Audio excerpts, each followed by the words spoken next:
Lalu, mengapa uh, kita perlu mengapa kita perlu menulis?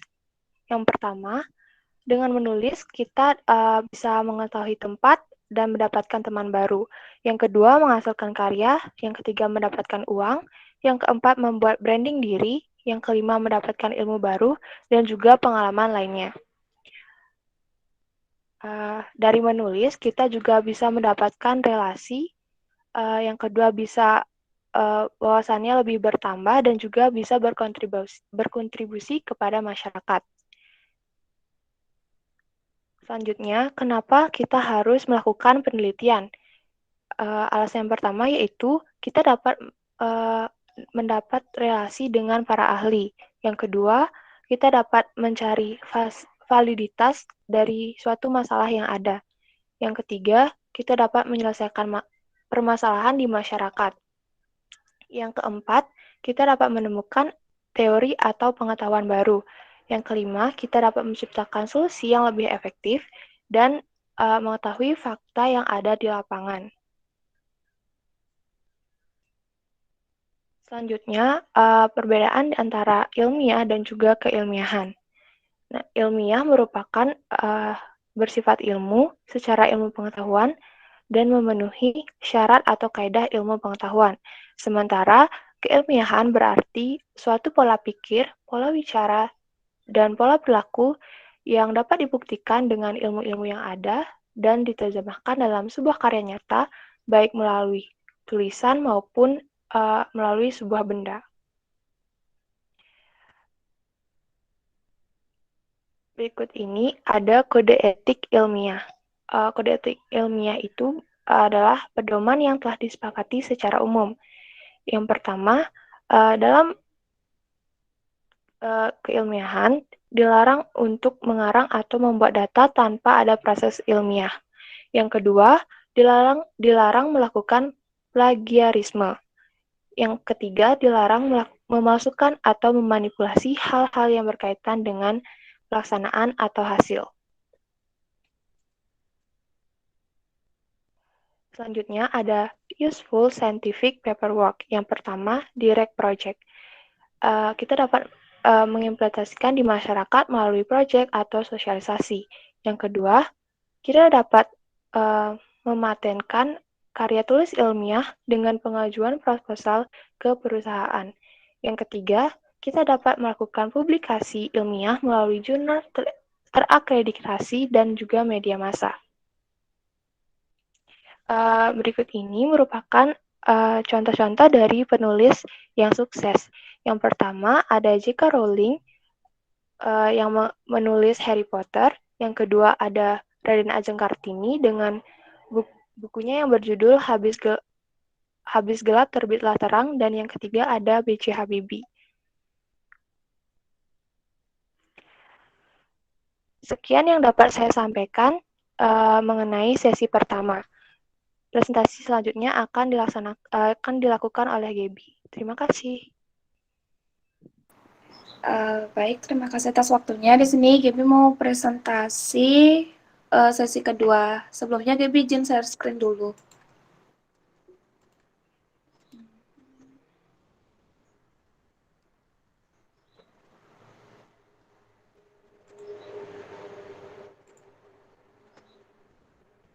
Nah, yang pertama, jadi di sini sesi kedua itu ada namanya tentang introduction of step to do step film paper for young science. Jadi di sini itu lebih mengenalkan tentang riset gitu. Jadi Gaby di sini cuma presentasikan apa sih garis besar tentang riset itu gitu. Jadi untuk sebelumnya itu pasti teman-teman udah tahu kan yang ikut-ikut karya tulis ini, apa sih yang mendasari kalian ikut karya tulis ini apa gitu. Sebelumnya untuk adik-adik sekalian yang kelas 10 di sini tuh kalian mendasari ikut karya tulis remaja di Semansa ini, ikut ekstrakurikulernya ini atas dasar apa gitu. Jadi mau nanya dulu di sini. Coba Ode deh kasih alasan yang biasanya ikut-ikut lomba. Biasanya kan Ode tahu tuh apa sih Ode yang dasarin Ode untuk ikut ekstra karya tulis ilmiah di Semansa dan apa sih itu riset menurut Ode gitu.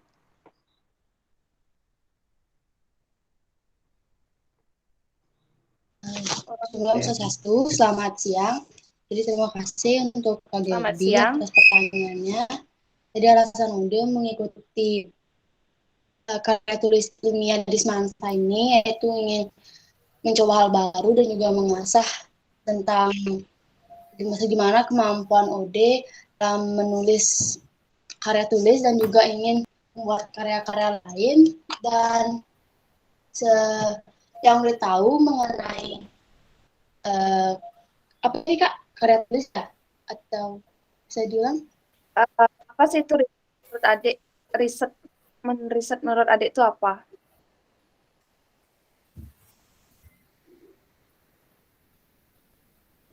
Menurut pemikirannya adik aja riset itu apa gitu?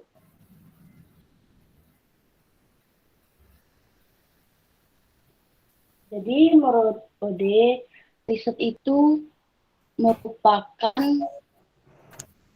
satu proses yang dilakukan dengan aktif, tekun, dan sistematis mulai dengan digunakan dengan prosedur yang sudah ada. Terima kasih. Oke, menurut Ode kan itu riset ya. Untuk teman-teman yang lain mungkin apa sih itu riset gitu? Secara garis besarnya aja, apa sih itu riset menurut teman-teman yang lain? Untuk adik-adik juga boleh. Yang misalnya yang sering-sering ikut lomba tuh kan pasti tahu apa sih itu riset. Kenapa sih riset itu harus ada gitu? Biasanya kan kalau misalnya yang ikut-ikut lomba kan pasti tahu ngapain sih kita harus buat kayak gini, buat proposal lah, buat apalah gitu. Padahal untuk ikut lomba karya tulis itu kan cuman istilahnya di final itu cuman kita PD untuk presentasi hasil karya aja gitu. Coba yang lain kasih tanggapan apa itu riset sebelum Gaby nanti masuk ke step selanjutnya. Soalnya waktu di Febris tuh kita kayak lebih mengenalin apa sih itu riset gitu. Nanti apa sih bagaimana sih tahap-tahap kita melakukan riset tuh kayak gimana gitu. Gaby di sini masih belum ngasih tahu penjelasan riset tuh kayak gimana. Coba yang lain.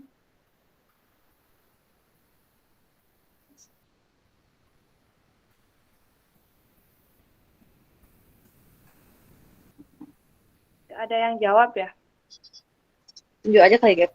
Oke, coba Pala yang biasanya waktu ikut lomba gitu. Silakan. Ya kak mau jawab kak. Ya. Mungkin riset itu mungkin sebuah penelitian. Jadi apa yang kita belum teliti itu jadinya di riset ini kita cari tahu. Mungkin kita buat pertama itu mungkin kita buat sinopsisnya dulu. Kita misalkan kita mau buat pupuk, misalnya riset tentang pupuk. Jadi kita lakukan riset itu tentang bagaimana baiknya pupuk, pengaruhnya terhadap tumbuhan gitu. Jadi ini juga kita nulis-nulis kayak gini dikir juga bakal berfungsi nanti. Mungkin nanti ada yang kuliah buat skripsian. Jadinya untuk memikirkan kata-kata itu sudah gampang lah untuk kita nantinya gitu. Jadi riset itu juga menurut saya ya bagaimana kita mencari tahu hal-hal yang baru dan kita akan menulisnya itu ke dalam sebuah essay dan juga laporan-laporan tertentu. Terima kasih Kak. Oke, bagus pemikirannya. Cuman waktu ini juga Gaby sempat jawab pas pertama ditanya sama kakaknya, apa sih itu riset? Nah, kalau menurut pemikirannya Gaby itu riset itu sebuah penelitian yang nantinya itu akan diaplikasikan pada sebuah metode, baik itu secara diteliti secara kualitatif atau secara studi literatur. Tapi menurut kakaknya riset itu merupakan riset atau penelitian itu merupakan sebuah problem solving, inovasi sama discovery sama innovation. Nah, di sini tuh penelitian itu sebuah metode untuk belajar memecahkan masalah, di mana kita tuh kan riset. Nah, kalian sadari nggak sih kalau kita tuh belajar riset tuh pertama tuh pasti mencari masalah kan? Nah, dari masalahnya itu kita belajar untuk memecahkan masalah. Nah, setelah kita belajar memecahkan masalah, di sana kita akan berpikir kan, gimana sih caranya untuk memecahkan masalahnya ini? Apakah kita bisa melalui sebuah studi literatur, atau apakah kita bisa melalui penelitian lainnya? Nah, di sini tuh kita akan dituntut untuk membuat inovasi. Nah, selanjutnya dari kita sebelum kita membuat inovasi itu kan kita harus kita harus ada dasar tersendiri kan untuk menemukan bagaimana sih untuk menciptakan inovasi yang ingin kita buat. Di sana tuh kita harus menemukan sebuah teori atau hal baru yang bisa mendasari inovasi yang akan kita buat. Nah, selanjutnya ketika kita udah menemukan inovasi, udah menemukan apa namanya dasar materi yang mendasari inovasi yang kita aplikasikan di sana pun, nah di sanalah kita akan menciptakan sebuah produk baru yang nantinya apa sih namanya, yang mendukung penelitian yang sudah kita lakukan. Itu yang dimaksud dengan riset menurut pengalaman Gaby waktu ikut di FEBIS. Nah selanjutnya di sini tuh ada namanya Top Skill and Skill Group Racing into Performance by 2025. Di sini tuh ada namanya beberapa skill yang harus dimiliki oleh seorang peneliti. Yang pertama ada critical thinking, di mana kita harus berpikir kritis kan. Jadi sebelum kita melakukan penelitian tuh kita harus tahu permasalahan yang udah ada di daerah kita. Jangankan dulu yang luas-luas, misalnya di daerah Buleleng, apa sih itu permasalahan apa yang sering terjadi di daerah Buleleng, itu kan misalnya. Untuk misalnya di daerah Buleleng tuh sering terjadi sampah gitu kan, sampah menumpuk banyak gitu. Nah di sana tuh kita harus berpikir kritis, gimana sih caranya untuk menyelesaikan permasalahan yang ada di Buleleng ini. Selanjutnya masuk ke analisis. Nah dari analisis inilah nantinya kita akan menemukan permasalahan dari topik yang sudah kita buat dari kita berpikir kritis sebelumnya gitu. Jadi kita di sini mulai analisis, ya analisis seperti dasarnya, misalnya dari pertanyaan 5W plus 1H kayak gitu misalnya. Di mana biasanya terjadi penumpukan sampah ini, terus apa penyebabnya, terus yang ketiga tuh bagaimana cara mengatasinya, kapan kita bisa mengatasinya, siapa saja yang boleh mengatasinya, itu di bagian analisis. Selanjutnya di bagian problem solving.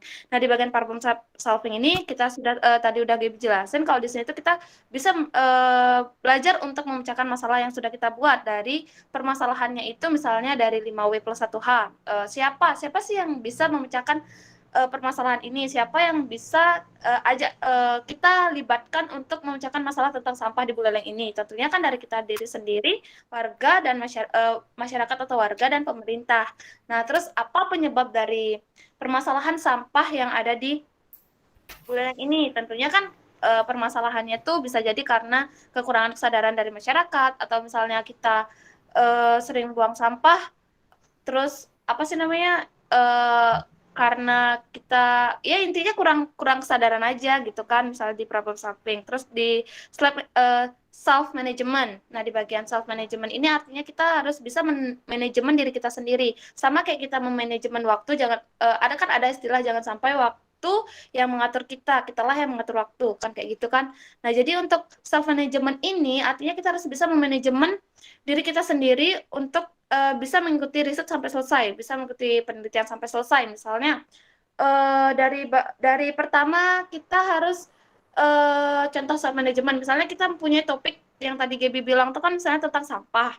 Nah di sana tuh misalnya kita self management yang pertama tuh kita apa sih yang harus kita lakukan untuk mengetahui permasalahan dari sampah ini. Tentunya kan kita ya mau nggak mau kan harus terjun ke lapangan, melihat sekitar. Yang kedua tuh kan apa sih penyebab dari adanya banyaknya sampah di Buleleng, mengapa kok sampah di Buleleng ini nggak bisa diatasi gitu, bagaimana, di mana, siapa, itu bagian dari self management yang perlu kita tekunin untuk di bagian riset. Nah, terus yang selanjutnya itu active learning. Nah, active learning ini maksudnya tuh kita tuh anggap aja rajin-rajin untuk membaca gitu. Istilahnya rajin-rajin untuk membaca jurnal, membaca sebuah karya orang lain. Jadi kita tuh boleh apa sih namanya? Bukan menjiplak sih, boleh mengetahui karya orang lain, tapi nanti jika kita mau mengikuti karya itu, kita harus bisa memodifikasi, menginovasinya lagi, intinya biar tidak terlalu copy paste gitu. Itu active learning maksudnya, itu intinya kita tuh rajin-rajin membaca lah istilahnya. Selanjutnya itu di bagian muskil. Di sini, nah ada namanya simple step to start research. Untuk teman-teman sekalian di sini Gibi mau nanya lagi, soalnya kalau waktu di Febis tuh kita kebanyakan kayak diskusi gitu, bukan sekedar hanya presentasi. Jadi dari pengalaman-pengalaman adik-adik maupun teman-teman dan kakak-kakak sekalian yang udah pernah ikut gini, ikut lomba karya tulis ilmiah maupun esai itu gimana sih simple simple cara simple untuk melakukan penelitian gitu. Coba Gibi mau nanya dari kakak atau dari teman-teman sekalian atau adik-adik sekalian. Bisa dijawab?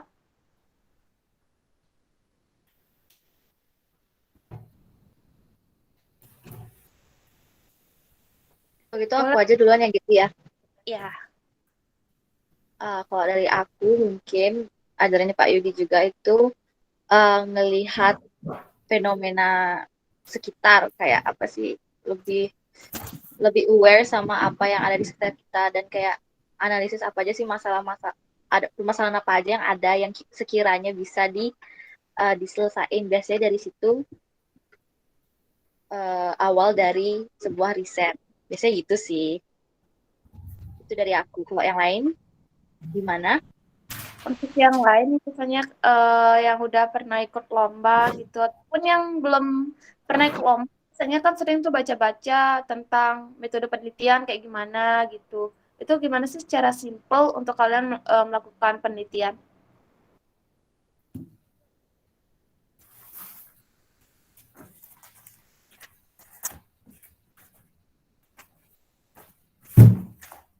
Biasanya kan sebelum kita buat istilahnya sebelum kita buat proposal atau sebelum kita buat apa sih namanya, apa sih apa istilahnya abstrak gitu kan, kita harus sebelumnya kita udah harus melakukan penelitian kan. Nah di sana tuh gimana sih cara simpel kalian untuk melakukan penelitian itu dengan misalnya dikasih waktu yang singkat? Bisa dijawab misalnya Pala atau D atau siapa lagi di sini ya? Jangan jangan itu aja biar semuanya. Di sini siapa lagi ya? Ntar ya. Kira-kira aja. Bunga atau enggak siapa? Ya coba bunga-bunga. Bunga. Nah, Bunga biasanya kan Bunga ikut tuh waktu ikut lomba sama Gibi. Coba jawab, Bung.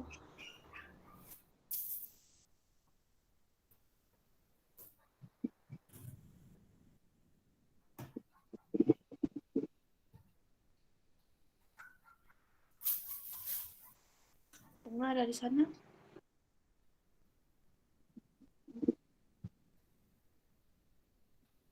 Coba yang lain deh. Oleh kok kalau misalnya kalian nggak belum tahu kali gitu bisa kok cari-cari baca-baca bentar di Google nanti bisa dijawab itu biar diskusinya aktif gitu. Soalnya kalau sekedar presentasi-presentasi aja nanti takutnya istilahnya sharing-sharingnya tuh kalian malah cuman ngedengerin Gaby ngomong aja gitu, nggak ada timbal Benar-benar. baliknya juga.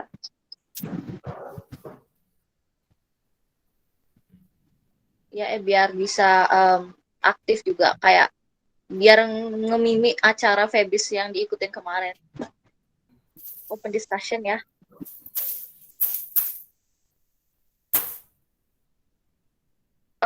Kalau menurut pengalaman Gaby ya, kalau misalnya kalian belum berani speak up di depan umum tuh sulit nanti kalau misalnya kita mau ngikutin lomba-lomba yang lain gitu. Misalnya kayak waktu ini tuh kita waktu di Febis tuh banyak tuh teman-temannya Gaby tuh kayak dia tuh langsung berani speak up di depan umum gitu, diliatin banyak-banyak dari banyak-banyak sekolah. Jadinya kan mau nggak mau kita belajar dari sana kan. Nah kalau misalnya cuma kalian di sini misalnya di daerah organisasi inilah bilangnya di daerah organisasi ini kalian masih belum berani untuk speak up gitu kan, susah jadinya nanti kalau kalian mau ikut-ikut lomba yang lain gitu. Terus sih soalnya kalau menurut Gaby tuh speak up tuh lebih penting banget sih untuk kita mau mengeluarkan pemikiran kita gitu. Mau nggak mau tuh harus berani speak up di depan umum. Kalian kalau misalnya mau jawab tuh jawab-jawab aja, nggak usah takut salah. Soalnya kan di sini juga Gaby juga baru belajar kan sama sama Sinta juga sama Kak Happy juga masih teman-teman yang lain juga baru-baru belajar. Jadinya kita kayak sharing pemikiran satu sama lain aja nggak apa-apa.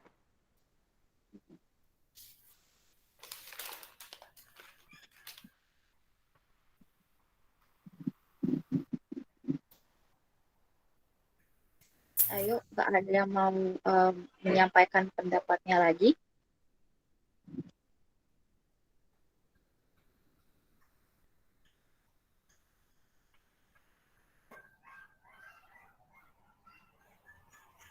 Nggak ada ya? Udah deh Kak. Jadi coba aja. Jadi menurut Ode, simple step to start research itu pasti mulai dulu dari diri sendiri, dari kemauan dulu. Kalau kita, apapun itu pasti dari diri sendiri, dan dari sana kita juga perlu melihat situasi apa yang perlu kita selesaikan, dan yang paling penting itu, yang paling bagus itu sebenarnya harus kita langsung. Tapi tidak semua riset itu tidak semua yang kita teliti itu kita lihat langsung kejadiannya, karena ada beberapa juga yang dialami oleh diri sendiri yang kita teliti, apa yang maksud kita buat karya tulis. Jadi seperti itu yang pertama. Lalu yang kedua, persiapkan juga media-media yang perlu kita siapkan seperti proposal, terus juga yang paling penting juga membaca banyak-banyak karya-karya tulis, tapi bukan karya tulis saja, tapi juga banyak misalnya buku pelajaran, buku novel yang mungkin bisa kita pakai untuk menjadi inspirasi kita dalam menulis karya tulis. Dan yang paling penting adalah sistematis bagian-bagian yang perlu kita lihat. Sekian, terima kasih. Baik, terima kasih atas pendapatnya, Ode. Menurut Gaby itu juga benar. Nah, di sini kalau berdasarkan apa yang dijelasin, di sini apa tuh di Febis tuh. Jadi untuk simple step untuk riset itu yang pertama tuh kita untuk tentunya kita harus menemukan ide. Nah, di mana kita menemukan ide itu bisa saja kita menemukan ide dari lingkungan kita sekitar, atau bisa saja dari kita membaca buku, atau misalnya kita juga bisa mencari dengan referensi atau data mengenai permasalahan yang misalnya ingin kita kaji. Nah, tentunya sebelum kita menemukan ide itu kita harus menentukan bidang yang ingin kita yang ingin kita geluti untuk melakukan penelitian ini. Kan misalnya ada bidang sosial, sains, sama bidang teknik. Nah, di bidang sosial itu bisa saja kita meliputi kemasyarakatan, atau misalnya permasalahan yang sering di masyarakat itu misalnya kemiskinan, atau misalnya terjadinya kekurangan gizi pada anak, misalnya kayak gitu di bidang masyarakatnya, atau penurunan pendapatan pedagang pada masa pandemi, misalnya kayak gitu. Itu misalnya ide di bidang sosial. Soalnya di bidang sains itu bisa aja kita kayak meneliti bagaimana virus ini bisa bermutasi selama 24 jam kali 24 jam gitu.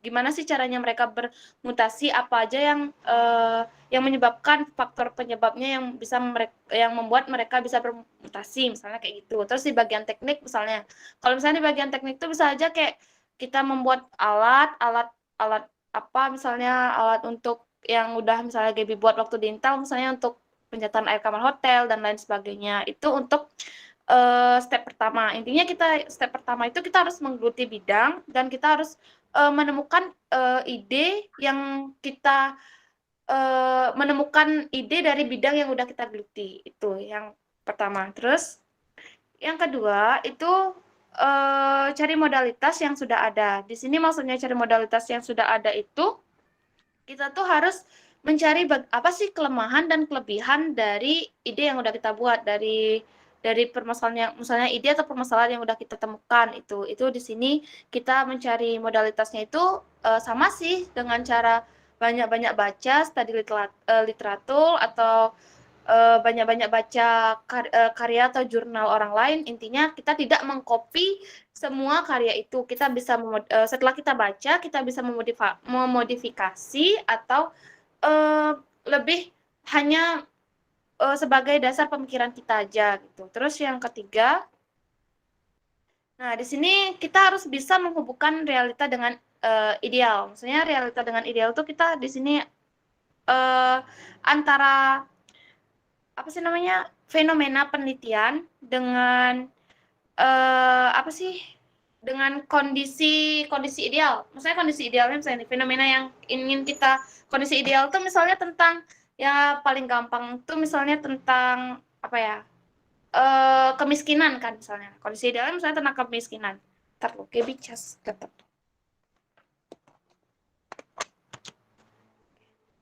Jadi misalnya kondisi idealnya misalnya tentang kemiskinan. Nah, fenomena yang ada atau kekinian tuh misalnya apa sih penyebab dari kemiskinan itu di daerah Buleleng misalnya? Itu apa sih penyebabnya gitu. Nanti misalnya semakin di sini kondisi idealnya ini misalnya kemiskinan rata-rata di Indonesia misalnya berapa persen. Jadi kondisi kekinian kita ambil hanya di Buleleng aja misalnya. Nah, jadi semakin besar presentase yang ada di Indonesia, otomatis kemiskinan yang ada di daerah-daerah Indonesia itu misalnya sekali pula misalnya bukan di Bali aja, misalnya di Jawa dan lain sebagainya, otomatis kan semakin besar kan juga. Jadinya disinilah kita nanti bisa menemukan problem atau permasalahan yang nantinya akan kita temukan. Nah, selanjutnya setelah kita menemukan problem itu, disinilah kita nantinya akan meneliti dari permasalahan, balik lagi ke step-step sebelumnya. Itu sih. So, selanjutnya, tahap selanjutnya untuk melakukan penelitian itu kita harus ya intinya kita harus menyelesaikan permasalahan dari masalah yang sudah kita buat. Selanjutnya itu kita harus mampu mendalami masalah yang sudah kita buat, misalnya dengan cara yang sudah tadi Gibi bilang itu misalnya dengan cara mengetahui kelebihannya maupun kelemahannya, bagaimana cara mengatasi masalahnya, terus apa saja yang perlu kita siapkan untuk mengatasi masalah ini, di mana. Astaga, mati. Ntar Kak. Maaf ya, Mau mati aku yang share? laptopnya. Kenapa Kak? Mau aku yang share? Boleh. Ntar ya Kak. Yang mana tuh ya? Yang project Buleleng intro? Next step-nya.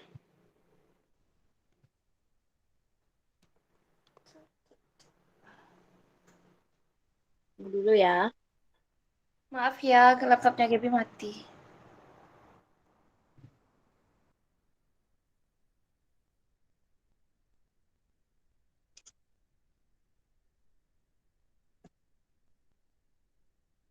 Hmm,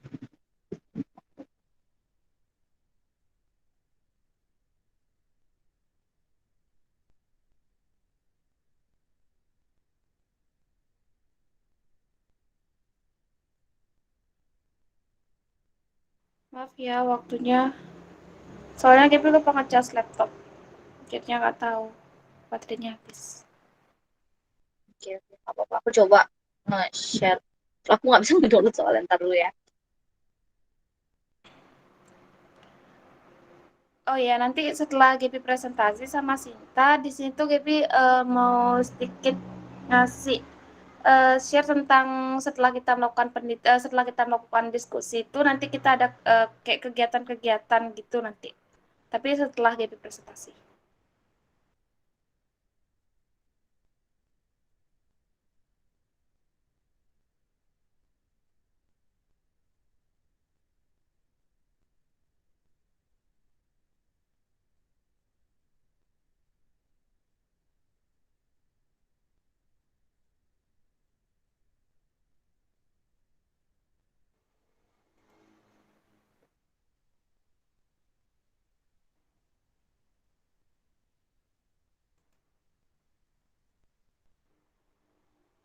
Oh, udah Kak. Coba Gaby share screen lagi deh Kak.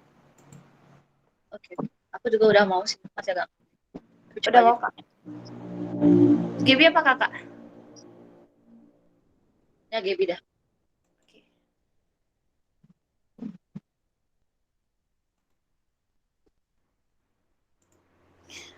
Oh my God.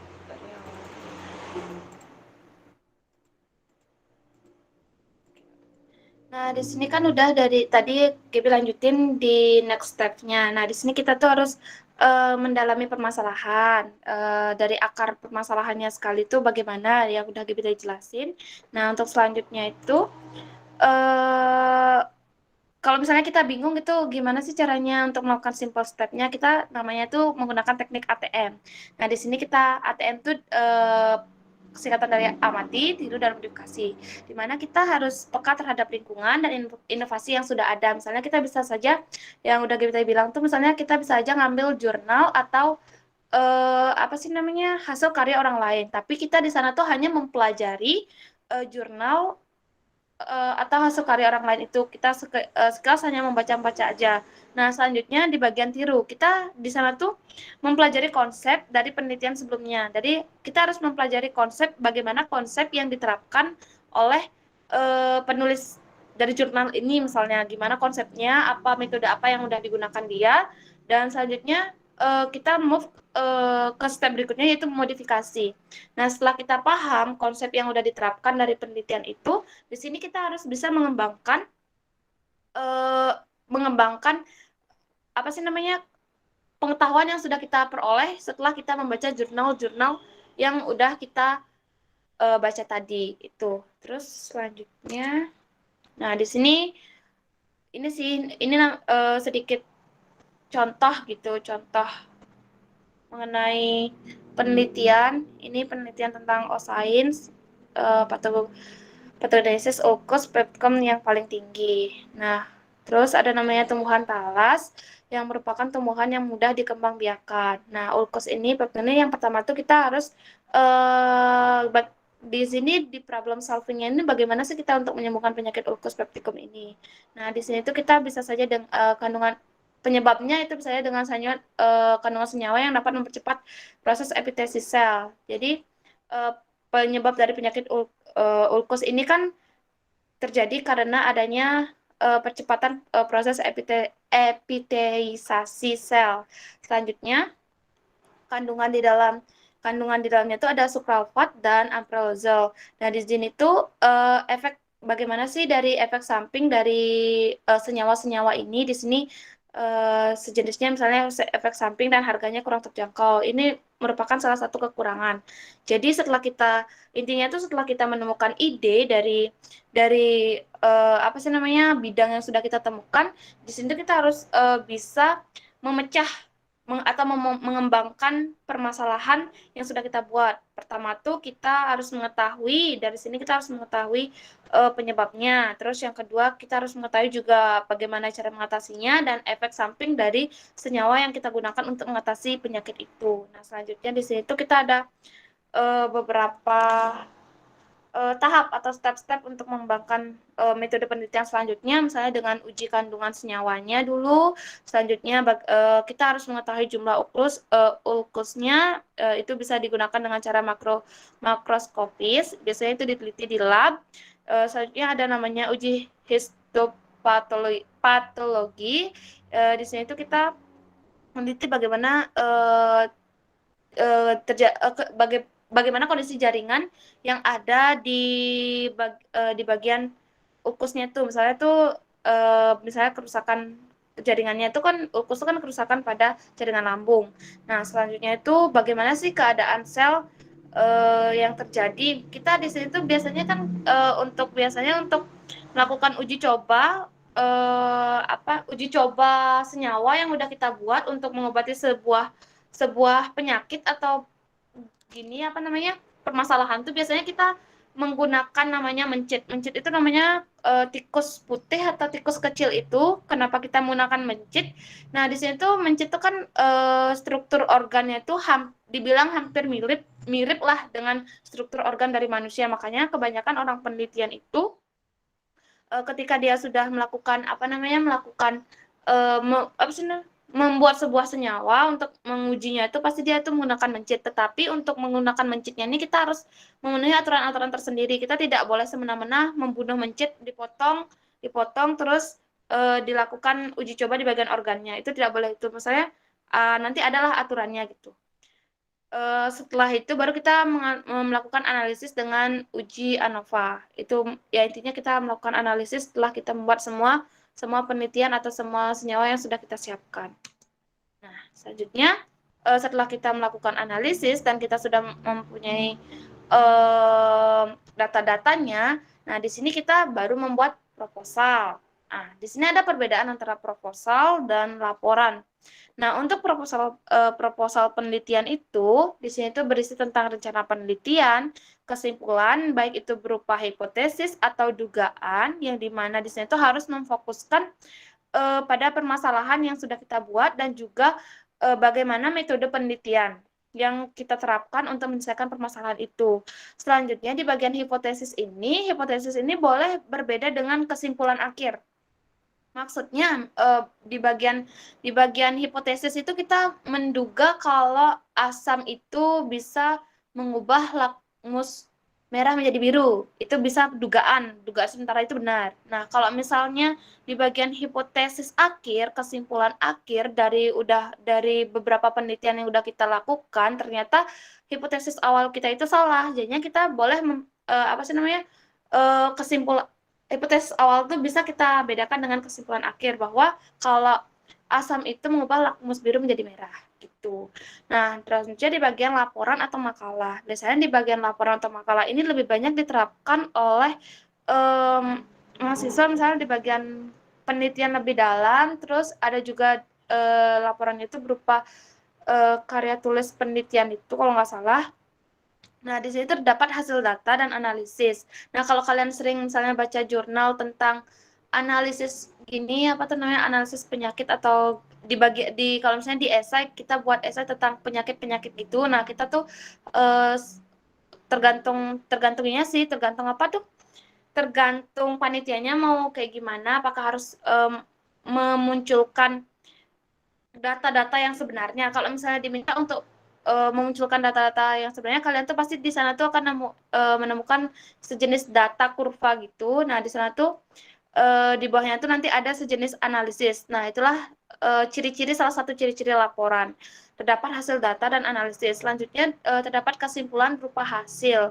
Jadi dari data yang diperoleh itu kita tuh nanti menganalisis data. Nah, setelah menganalisis datanya itu, nanti kita tuh di sana secara tidak langsung tuh kita lebih mendalami apa sih namanya mendalami informasi dari data itu. Misalnya data penyakit kanker di Indonesia, kita menemukan kurvanya seperti ini. Nanti bisa saja kita ngambil apa namanya untuk menemukan kesimpulan hasilnya itu bisa saja kita ngambil di jurnal lain, karena kan setiap pemikiran isi dari jurnal satu dengan jurnal lainnya itu kan berbeda. Bisa saja kita ngambilnya dari jurnal yang lain untuk menemukan kesimpulan yang berupa hasil yang memang sudah kita temukan berupa faktanya. Terus yang ketiga itu harus fokus pada data dan analisis penelitian.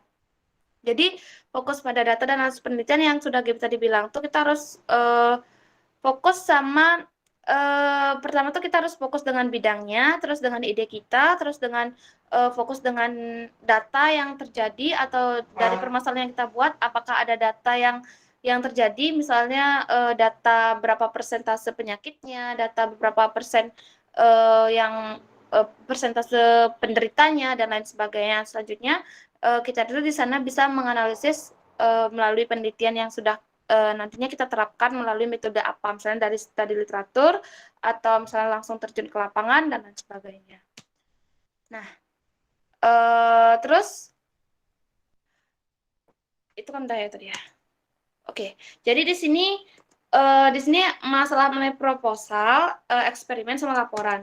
Di sini tuh ada beberapa konten penulisannya. Nah, untuk menulis sebuah laporan ataupun proposal tuh kita ada beberapa tahap atau stepnya. Jadi untuk yang pertama tuh ada namanya judul dan halaman depan. Di sini tuh berisi tentang cover, lembaran pengesahan, originalitas, dan abstrak. Ini kan sudah umum ya.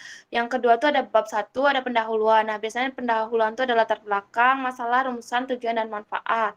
Dan begitu juga selanjutnya bab 3 mengenai tinjauan pustaka. Nah, di sini tuh tinjauan pustakanya itu kita lebih ke dasar teori atau kerangka pemikiran mengenai penelitian terdahulu mengenai hipotesis yang hipotesis itu mengenai pemikiran kita mengenai permasalahan yang sudah kita buat. Selanjutnya ke metode penelitian. Nah, di bagian metode penelitian ini kita mencantumkan mengenai waktu dan tempat, desain, bagaimana cara kita untuk mengumpulkan dan menganalisis data. Kan ada cara mengumpulkan dan menganalisis data tuh ada namanya kualitatif, kuantitatif, apa lagi ya, dan lain sebagainya. Terus adanya namanya prosedur.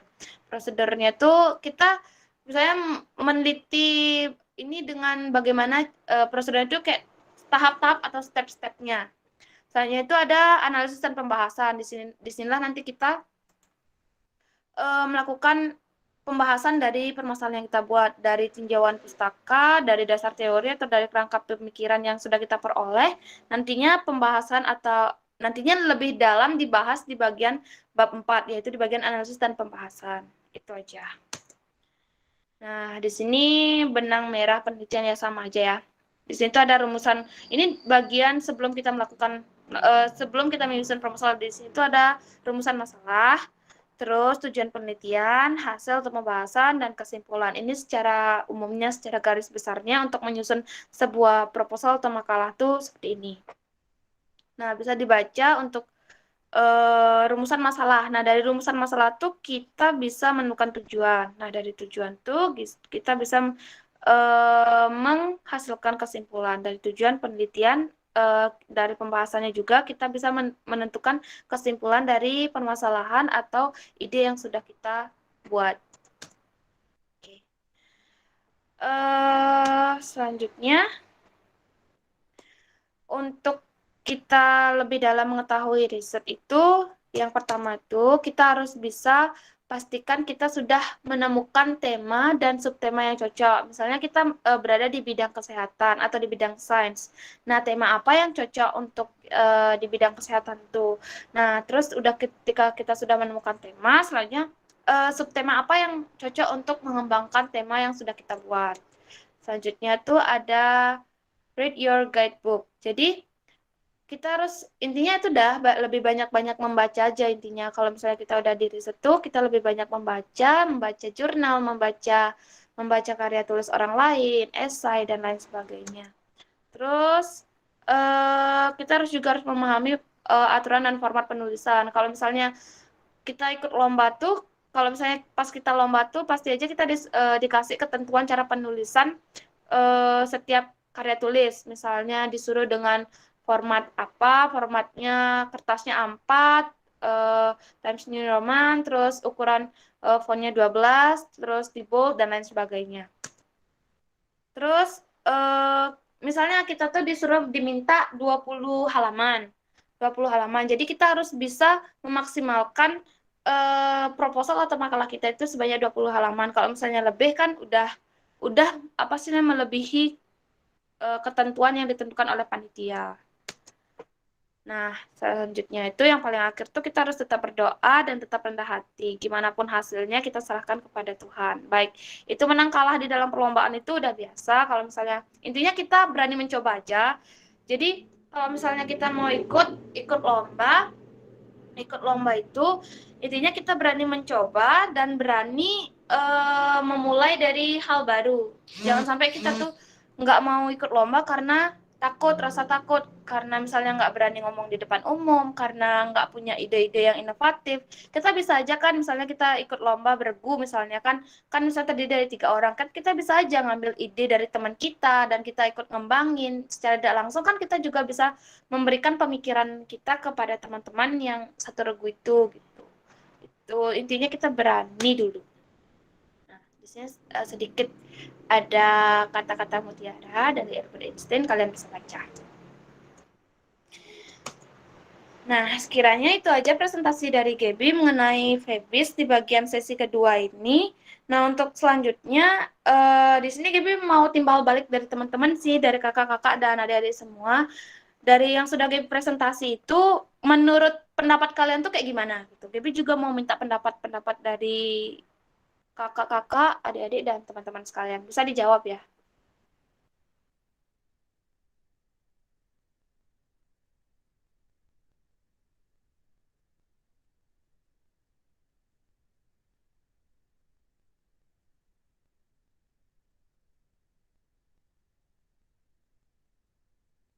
Ayo guys, saya teman-teman bisa speak up, raise hand dulu atau langsung aja ngomong. Biar gak itu aja yang ngomong kan, biar lebih itu juga, biar lebih akrab juga. Kita udah setahunan ya. Coba deh yang kelas 10, Gaby mau dengar suaranya yang jarang-jarang gini, yang jarang-jarang respon di grup. Maksudnya bukan jarang-jarang respon di grup sih. Maksudnya yang jarang-jarang gimana ya? Jarang-jarang ngomong gitu loh, jarang-jarang speak up. Coba dong Gaby mau dengar suaranya. Perasaan waktu Smartcom banyak tuh yang berani ngomong di grup-grup yang lain gitu di bagian Benar-benar. dan apa namanya di bagian sisinya mereka. Biasanya kan berani. Ya seharusnya berani sih di sini ngomong. Pendapat kalian yang dari presentasi yang sudah Gaby sampaikan itu kayak gimana? Bebas kok pendapatnya. Apakah, oh Kak, menurut saya tuh kayaknya kurang ini deh gitu. Menurut saya Kak, ini bagus deh gitu. Gimana Kak kalau misalnya kita terapin kayak gini-gini gitu? Boleh kok. Coba, coba berani ngomong aja dulu.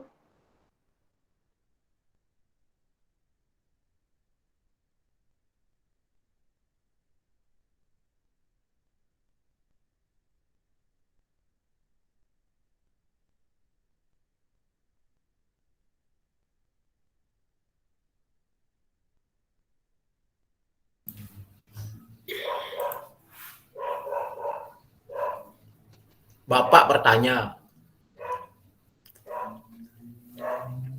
Iya Pak. bolehkah Bapak bertanya? Ya boleh Pak.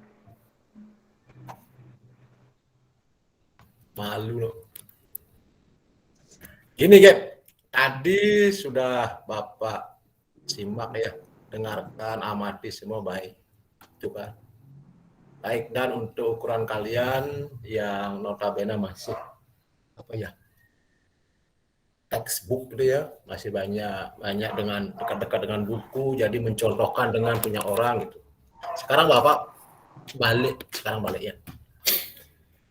Kira-kira tahapan apa yang Gaby atau anak-anak yang lain, siapa sih yang bisa kalian kerjakan ketika suatu permasalahan atau fenomena yang apa ya, unik yang mau kita angkat menjadi suatu riset. Apa contohkan begini. Nanti Gaby jawab gini aja, langkah-langkahnya menurut Gaby seperti ini, terus sampai akhirnya menghasilkan suatu kesimpulan. Jadi gini, di masyarakat yang namanya air kemasan itu kan sangat banyak tuh. Kan? Anggaplah gini, kita jangan melihat kemasan yang dibuat oleh pabrik, ya kan? Jadi kemasan isi ulang di mana-mana di pinggir jalan itu, oh ini merek ini isi ulang, ini merek itu semua isi ulang, ya kan? Isi ulang semua, air isi ulang itu dengan berbagai macam merek. Nah, semua menyatakan diri yang terbaik, kualitas yang terbaik. Itu kan tanda petik, ya boleh dikatakan promosi boleh, namanya juga orang jualan itu ya. Nah, kita sebagai orang yang dekat menekuni tentang dunia perisetan, ya tidak mudah begitu saja percaya dengan apa yang dipromosikan oleh mereka itu. Tentunya kita kan memiliki apa ya, tahapan. Nah, kira-kira menurut Gaby atau menurut yang lain aja deh, siapa sih yang bisa gini? Kita praktis saja. Langkah apa yang harus kita ketika kita akan angkat menjadi suatu karya riset tentang komparasi berbagai macam air kemasan itu. Kira-kira langkah-langkah apa saja yang bisa Gaby kerjakan sampai akhirnya itu dicapai kesimpulan, oh ternyata gitu. Ya kemungkinan pertama kan, oh ternyata tidak ada beda. Merek-merek yang ditawarkan itu sama aja gitu. Oh kedua, oh bisa jadi dari sekian yang banyak itu hanya beberapa aja yang berbeda gitu. Nah, kira-kira coba ceritakan menurut Gaby itu langkah Menurut Gaby, ada kerjaan. Harus Gaby jawab Pak. Boleh siapa aja boleh, ini diskusi. Jadi kita mau praktis saja. Kalau tadi ceritanya Gaby itu kan lebih banyak di buku memang seperti itu. Kadang-kadang ketika kita dihadapkan oleh suatu fenomena, oleh gejala itu, kelimpungan biasanya. Dari mana saya harus mulai? Lebih baik ya praktis saja dah. Kalau menurut Bapak sih dari sisi lapangan aja gitu. Ketika ketemu seperti itu kira-kira seperti apa sih? Makanya ketika di lapangan nanti mogok, boleh kita lihat buku gitu. Oh kesinilah. Coba. Minta kasih bocoran gini caranya. Harus Gaby jawab atau boleh Gaby lempar sama yang lain? Boleh aja, siapa aja boleh. Atau Gaby dulu boleh deh. Ya boleh Gaby Dari dulu. Gaby, baru nanti lempar. Nah, dari Gaby, tadi secara umumnya tuh kan gimana sih cara Bapak, kan gimana sih cara membedakan kemasan minuman A sama yang B gitu. Jangan gitu. Tahapan awal sampai akhirnya bisa disimpulkan itu. Bahwa kemasannya itu berbeda gitu. Ya, Maksudnya bahwa air beda kemasan itu. atau sama gitu kan. Ya. Tahap awalnya.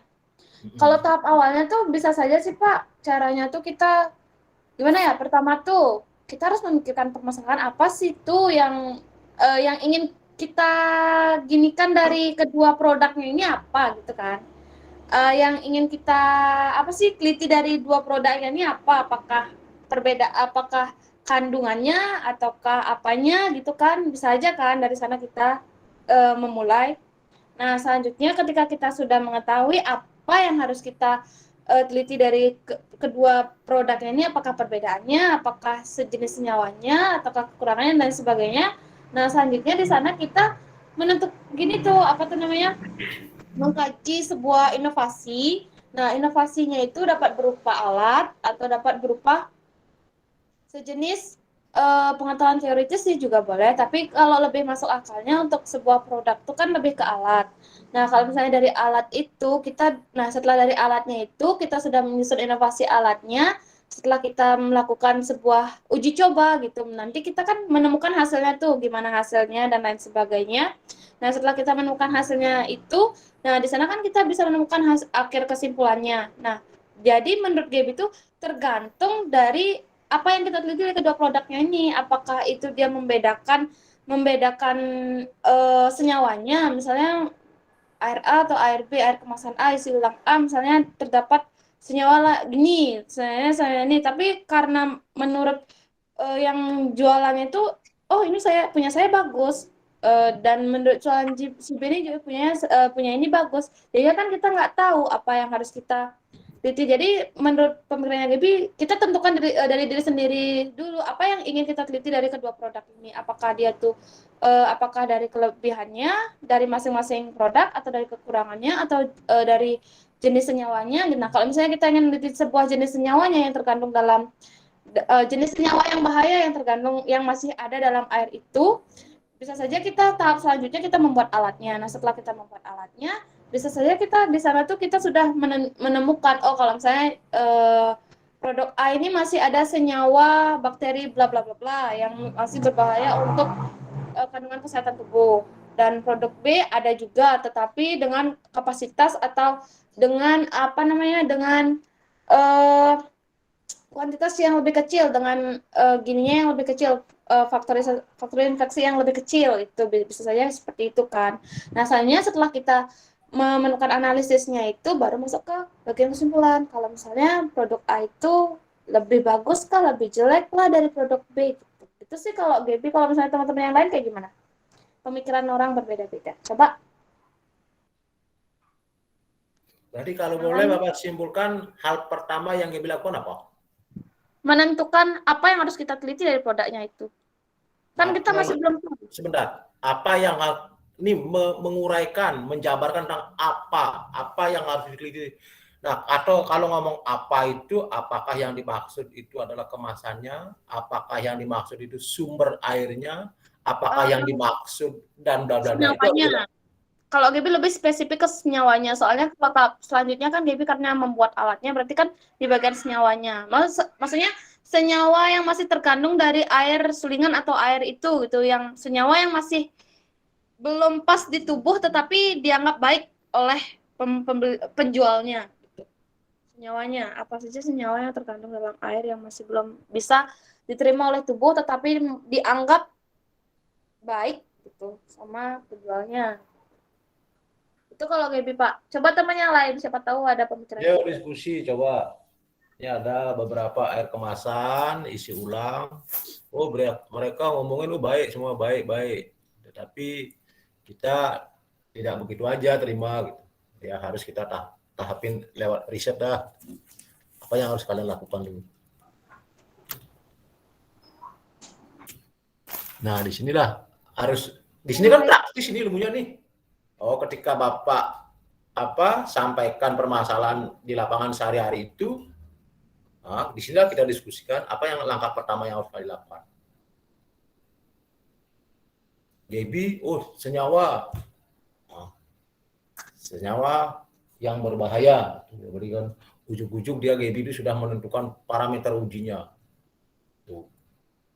Itu yang lain. Boleh. Sebab penelitian ini sesungguhnya kan tidak kaku ya. Silakan aja, asal sampai pada tujuan yang sama. Si A akan mulai dari sini, si B mulai dari sini, si C sini. Tuh, tentunya nanti kesimpulannya akan sama. Nah, kok nggak ada yang teriak nih. Ayo jawab. Ayo jawab. Ayo dong, paksa Bapak dia. sudah kasih hal yang praktis sekali. Iya. Saya katanya Bapak rasa semua dari kalian itu tahu yang namanya air kemasan itu kan. Semua dari kalian tahu gitu bahwa air kemasan itu pasti dagangnya bilang ini terbaik gitu dengan segala macam promo. Kita kan nggak boleh terima gitu aja gitu, harus riset itu, harus teliti dulu.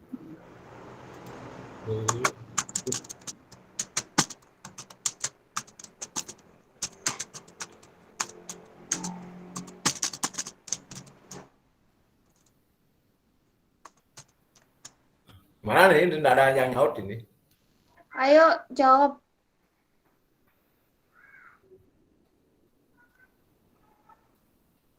Ya guys.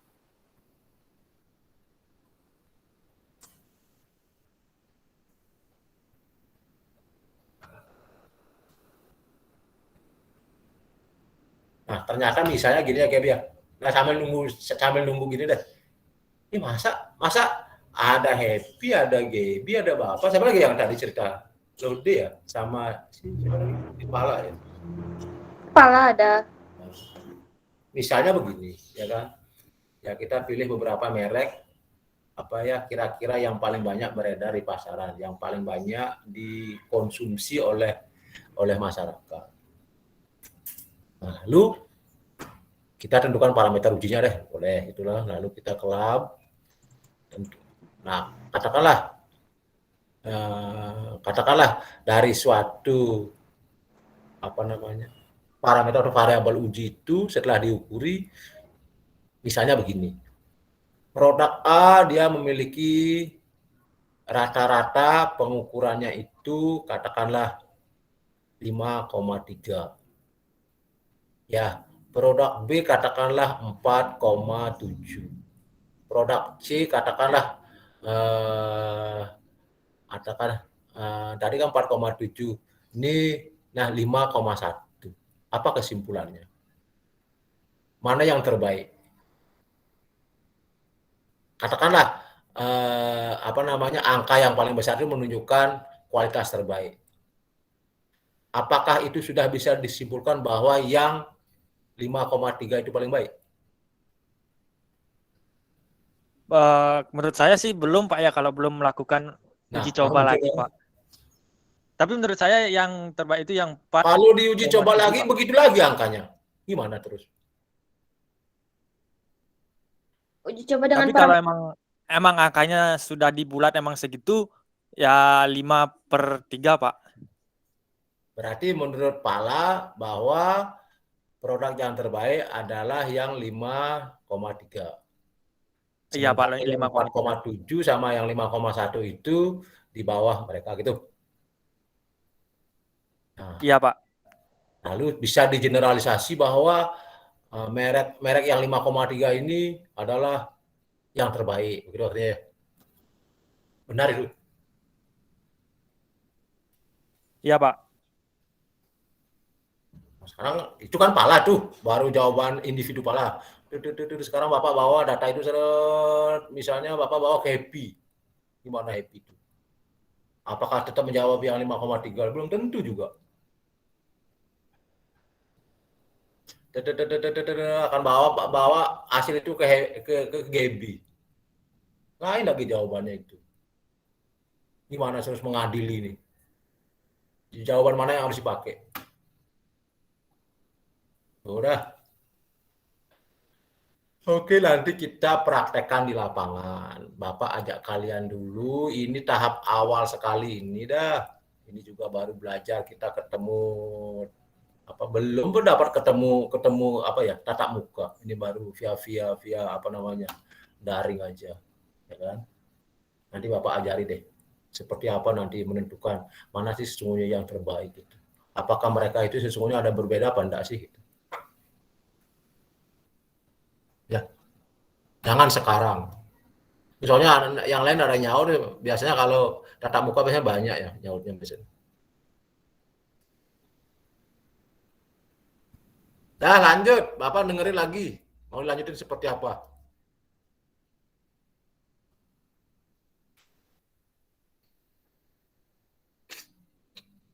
Kalau dari Gaby ada lagi nggak kayak diskusinya, pertanyaan-pertanyaannya? Dari Gaby pertanyaannya sih nggak ada, cuman udah sih itu aja. Nanti KIP pasti mau giniin tentang apa? Atau sebentar dulu ya anak-anak ya. Bapak ingin satu kata deh dari kita ya. Dari Bapak, dari kalian. Apakah kedepannya KIR kita itu berorientasi pada lomba, apa berorientasi pada karya? Lomba. Sebab begini, tiap sekolah pasti ada satu unggulan biasanya gitu ya. Contoh misalnya kayak apa namanya Bali Mandara, yang diunggulkan itu kan karya ilmiahnya, ya kan. Kemudian kita SMA 1 kan OSN ya, OSN-nya yang diunggulkan itu. Nah lalu kita KIR-nya SMA 1 ini kita akan berorientasi pada lomba, apa berorientasi kepada saya harus bisa meneliti. Ketika saya tamat dari SMA Negeri 1 Singaraja, kemudian melanjutkan, paling tidak saya di perguruan tinggi sudah ada ilmu sedikit tentang penelitian. Tuh. Pak, kalau menurut Gaby, kalau misalnya kita terfokus pada penelitian, otomatis kan kita munculnya di wajahmu, masa matamu aja muncul sih. Gini Pak, kalau misalnya kita berorientasi pada karya, bagian penelitian kan otomatis kita udah mampu tuh. Otomatis kan kita udah mampu tuh gini namanya melakukan penelitian. Sebentar, guys. Biasa ada tamu. Boleh cerita dengan yang lain.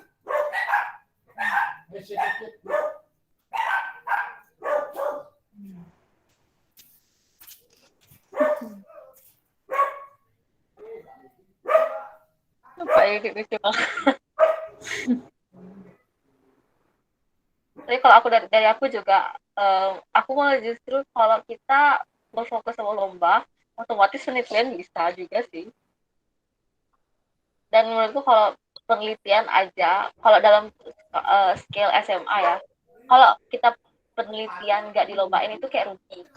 Kalau scale SMA mungkin kalau misalnya udah kuliah baru kan pasti lebih banyak ekspansinya. Tapi nggak semuanya ikut lomba, Heb. Itu masih problematikanya, itu sebenarnya ikut lomba. Jadi lanjut dulu sebentar aja. Bapak iya, Pak. Ada tamu sedikit aja. Tapi Bapak enggak off kok. Oke, Pak.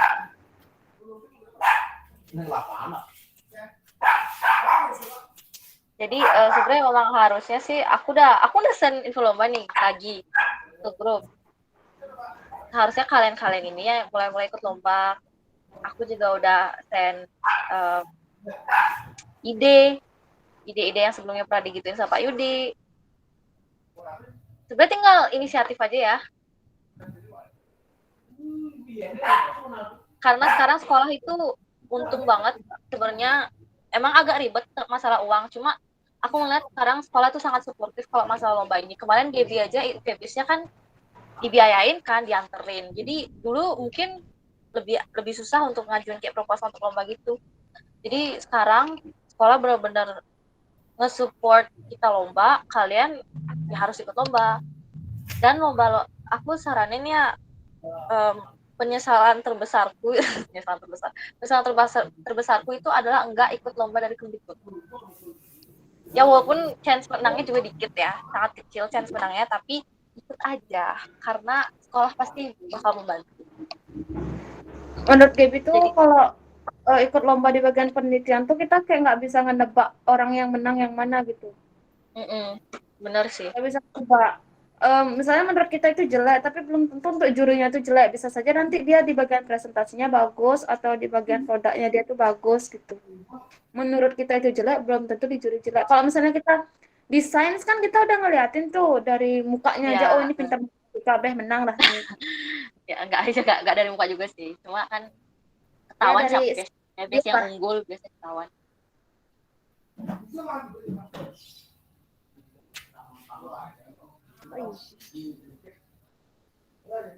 Jadi sekali lagi aku tekankan beribu-ribu kali ikut lomba, tolong ada kelasnya bisa langsung kayak mau konsultasi tuh nanya bisa langsung ke aku aja kok, atau ke Pak Yudi juga. Pak Yudi juga open banget chatnya. Aku mute Pak Yudi dulu ya. Sama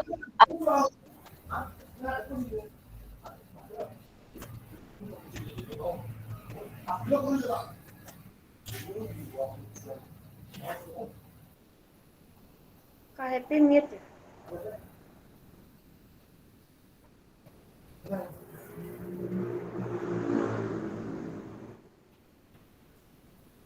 Kak Happy masih mute. Kak Happy mute. my god, gila dari tadi aku ngomong.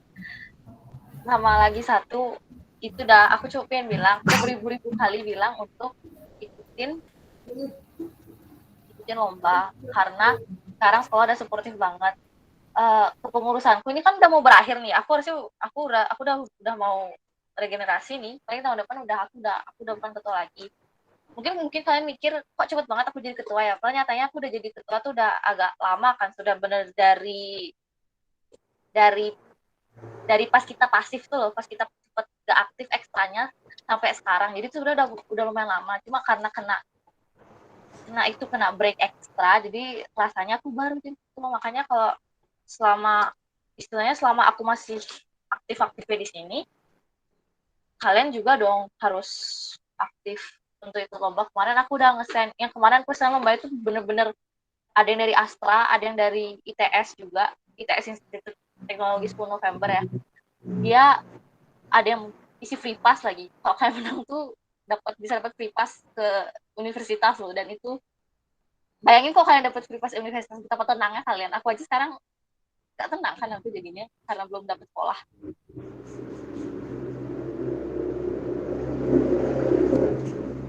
Kalau misalnya masih kayak ada kendala internal yang kalian ragu kayak takut atau gimana tuh nggak apa-apa sih, chat aja. Aku orangnya nggak galak-galak banget kok. Ini bukan organisasi yang galak-galak ya guys.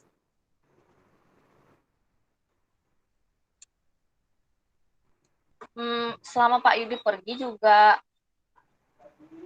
aku pengen ngomong sedikit aja ya. Jadi kan untuk regenerasi itu pemilihan ketua baru.